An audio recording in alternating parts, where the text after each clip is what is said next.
الله الرحمن الرحيم إن الذين يكتمون ما أنزلنا من البينات والهدى من بعد ما بيناه للناس في الكتاب أولئك يلعنهم الله ويلعنهم اللاعنون إلا الذين تابوا وأصلحوا وبينوا فأولئك أتوب عليهم وأنا التواب الرحيم صدق الله العظيم وصدق رسوله النبي الكريم ونحن على ذلك لمن الشاهدين والشاكرين والحمد لله رب العالمين۔ سورہ بقرہ کی آیت نمبر 159 اور 160، پارہ نمبر 2۔ اللہ تعالیٰ کا ارشاد ہے ان الذین یکتمون ما انزلنا من البینات، بے شک وہ لوگ جو چھپا لیتے ہیں ان واضح باتوں کو جو ہم نے اتاری ہیں، والہدی اور ہدایت کی باتوں کو، من بعد ما بیناہ للناس فی الکتاب، اس کے بعد کہ ہم نے اس کو لوگوں کے سامنے کتاب کے اندر بیان کر دیا ہے کھول کھول کر۔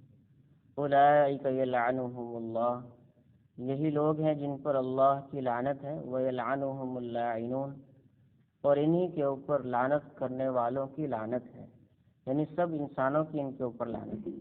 الا الذین تابوا، مگر وہ لوگ جنہوں نے توبہ کر لی، واصلحوا، اور جنہوں نے اپنے اعمال کو درست کر لیا، وبینوا، اور حق بات کو بیان کر دیا، فاولئک اتوب علیہم، یہی وہ لوگ ہیں کہ جن کی معافی کو میں نے قبول کر لیا، وانا التواب الرحیم، اور میں بہت زیادہ معاف کرنے والا ہوں اور بہت زیادہ رحم کرنے والا ہوں۔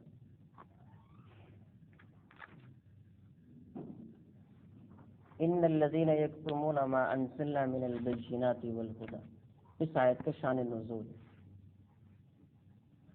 یہ آیت علماء یہود کے بارے میں نازل ہوئی ہے۔ علماء یہود نے کتاب اللہ یعنی تورات کی اشاعت کرنے کے بجائے اس کو ربیون اور مذہبی پیشواؤں اور مذہبی پیشہ وروں کے ایک محدود طبقہ میں مقید کر دیا۔ عام خلائق تو درکنار، خود یہودی عوام تک کو اس کی ہوا نہ لگنے دیتے تھے اور عوام اور کمزور طبقے سے مال وصول کرتے تھے۔ اللہ تعالیٰ نے جو باتیں اپنی کتاب میں نازل فرمائی ہیں انہیں چھپانا اتنا بڑا ظلم اور جرم ہے کہ اللہ کے علاوہ دیگر مخلوق بھی اس پر لعنت کرتی ہے۔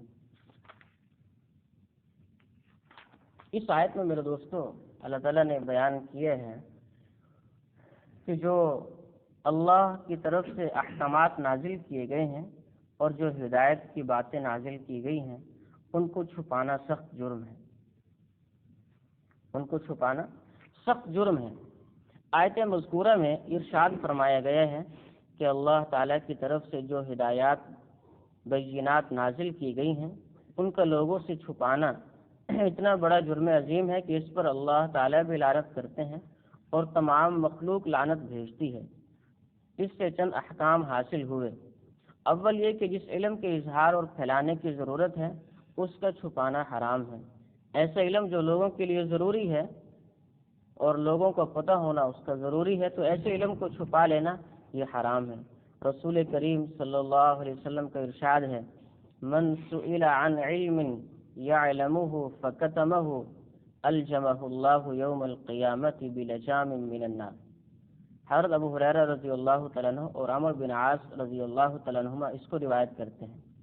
ترجمہ، آپ صلی اللہ علیہ وسلم نے ارشاد فرمایا، یعنی جو شخص دین کے کسی حکم کا علم رکھتا ہو، جو شخص دین کے کسی حکم کا علم رکھتا ہو اور اس سے وہ حکم دریافت کیا جائے، کوئی اس سے پوچھے اس علم کے بارے میں، اس حکم کے بارے میں، اس کو پتہ بھی ہے، اگر وہ اس کو چھپائے گا تو قیامت کے روز اس کے منہ میں اللہ تعالیٰ آگ کی ایک لگام اس کے منہ میں ڈالیں گے۔ جس کو علم کے بارے میں پتہ ہے، احکامات کے بارے میں پتہ ہے، اور لوگوں نے اس سے پوچھا اس نے اس کو چھپا لیا، واضح نہیں کیا، نہیں بتایا، تو کل قیامت کے دن اللہ اتنے ناراض ہوں گے اس سے کہ جہنم کی ایک لگام اس کے منہ میں ڈالی جائے گی۔ حضرات فقہا نے فرمایا کہ یہ وعید اس صورت میں ہے جبکہ اس کے سوا کوئی دوسرا آدمی مسئلے کا بیان کرنے والا وہاں موجود نہ ہو، اور اگر دوسرے علماء بھی موجود ہوں تو گنجائش ہے کہ یہ کہہ دے کہ دوسرے علماء سے دریافت کر لو۔ ہاں، اس میں یہ ہے مسئلہ کہ ایک گاؤں ہے مثال کے طور پر، اس میں ایک ہی شخص عالم ہے اور کوئی عالم ہے ہی نہیں۔ اب اس سے آپ مسئلہ پوچھتے ہیں، اس کو پتہ بھی ہے، وہ نہیں بتاتا جان بوجھ کے، تو یہ گناہ گار ہوگا۔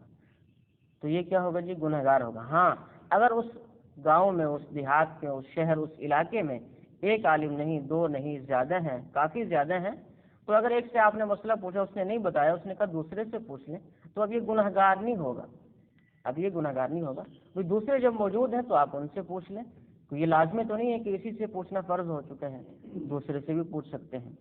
دوسری بات اس سے یہ معلوم ہوئی کہ جس کو خود صحیح علم حاصل نہیں، اس کو مسائل اور احکام بتانے کی جرات نہیں کرنا چاہیے۔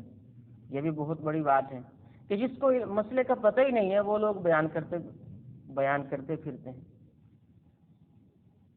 وہ اسی لیے جب تک مسئلے کا علم نہ ہو اس کو بیان نہیں کرنا چاہیے، جب تک مسئلے کا علم نہ ہو اس کو بیان نہ کریں۔ جب مسئلے کا پورا علم ہو اس کو تو اس کے بعد وہ اس کو بیان کریں، اس کے بعد اس کو بیان کریں۔ اگر مسئلے کا علم نہیں اور اس نے اس کو بیان کر دیا تو کل قیامت کے دن یہ مجرم ٹھہرے گا۔ تمہیں پتہ ہی نہیں تھا، تم نے ویسے ہی مسئلہ بیان کر دیا۔ تیسرا مسئلہ یہ معلوم ہوا کہ علم کو چھپانے کی یہ سخت وعید انہی علوم اور مسائل کے متعلق ہے جو قرآن و سنت میں واضح بیان کیے گئے ہیں اور جن کے ظاہر کرنے اور پھیلانے کی ضرورت ہی وہ باریک اور دقیق مسائل جو عوام نہ سمجھ سکیں بلکہ خطرہ ہو کہ وہ کسی غلط فہمی میں مبتلا ہو جائیں گے، تو ایسے مسائل اور احکام کا عوام کے سامنے بیان نہ کرنا ہی بہتر ہے۔ ایسے مسائل کے جس میں عوام الجھ جائے تو ان کو نہ بیان کرنا ہی بہتر ہے، اور وہ کتمان علم کے حکم میں نہیں، یعنی وہ علم چھپانے کے حکم میں نہیں۔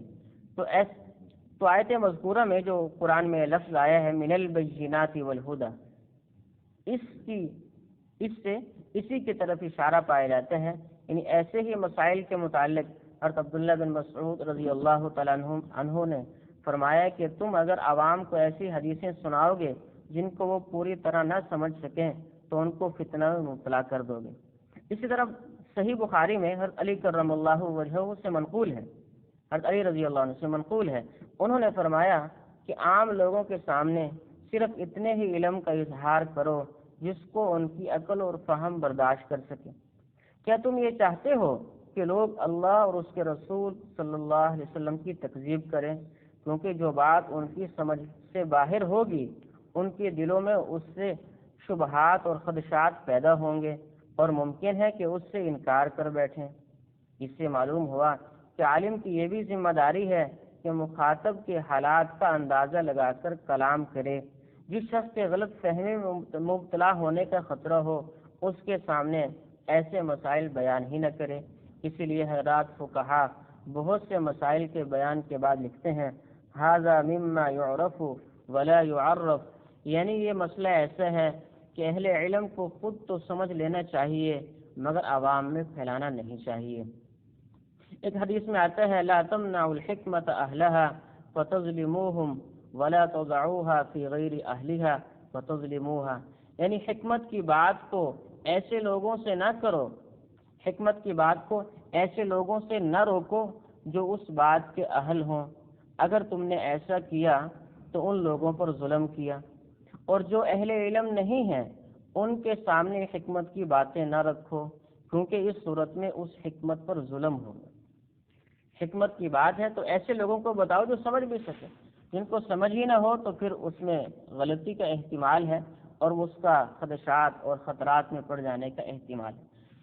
تو بہرحال قرآن میں اللہ نے فرمایا ان الذین یکتمون ما انزلنا من البینات والہدی، کہ جو لوگ قرآن میں جو واضح احکامات بیان کیے گئے اور ہدایت کی باتیں بیان کی گئی ہیں ان کو جو لوگ چھپاتے ہیں، حالانکہ من بعد ما بیناہ للناس فی الکتاب، ہم نے اس کو لوگوں کے سامنے کھول کر کتاب میں بیان کر بھی دیا ہے، اس کے باوجود بھی چھپاتے ہیں، تو اولئک یلعنہم اللہ، انہی لوگوں پر اللہ کی لعنت ہے، وَيَلْعَنُهُمُ اللَّاعِنُونَ، اور لعنت کرنے والوں کی لعنت ہے، یعنی سارے انسانوں کی ان کے اوپر لعنت ہے۔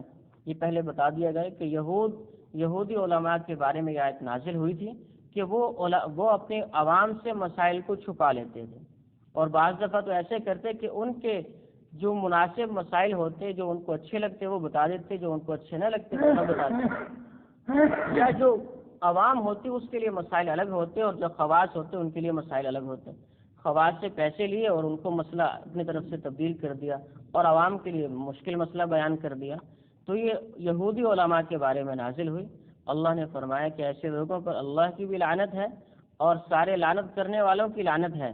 آگے چل کر فرمایا الا الذین تابوا واصلحوا وبینوا، جو لوگ توبہ کر لیتے ہیں۔ اللہ کتنے کریم اور مہربان ہے میرے دوستو کہ اتنی بڑی غلطی کی ہے کہ انسان نے اللہ کے قرآن اور اللہ کی کتاب میں تحریف کر دی اور اس کو چھپا لیا، اور کچھ بتایا کچھ نہ بتایا، کسی کو بتایا کسی کو نہ بتایا، مختلف باتیں ساری، اتنے سارے جرائم کیے۔ اللہ فرما رہے اگر یہ توبہ کر لیں گے، الا الذین تابوا، جو توبہ کر لیں گے، واصلحوا، اور اپنے اعمال کو درست کر لیں گے، وبینوا، اور اب حق بات بیان کرنا شروع کر دیں گے، تو اللہ فرماتے ہیں فاولئک اتوب علیہم، میں ان لوگوں کی توبہ قبول کر لوں، میں ان لوگوں کی معافی قبول کر لوں گا، وانا التواب الرحیم، اور میں تو بہت زیادہ معاف کرنے والا ہوں اور بہت زیادہ رحم کرنے والا ہوں۔ تو اس لیے میرے دوستو اللہ سے ہر حال میں ڈرنا چاہیے کہ کہیں ایسا نہ ہو ہم بھی اس حکم میں داخل ہو جائیں، اس وعید میں داخل ہو جائیں۔ جس شخص کو کوئی مسئلہ معلوم ہو، صحیح طرح سے کنفرم مسئلہ معلوم ہو تو اس کو آگے بیان کرے، اور اگر کنفرم معلوم نہیں ہے تو اس کو علماء کی طرف بھیجے، وہ علماء سے جا کر پوچھیں۔ اسی طرح سے ایک حدیث میں آتا ہے کہ ہر سنی سنائی بات کو آگے بیان کر دینا، آپ نے فرمایا مسلمان کے جھوٹا ہونے کے لیے اتنا ہی کافی ہے۔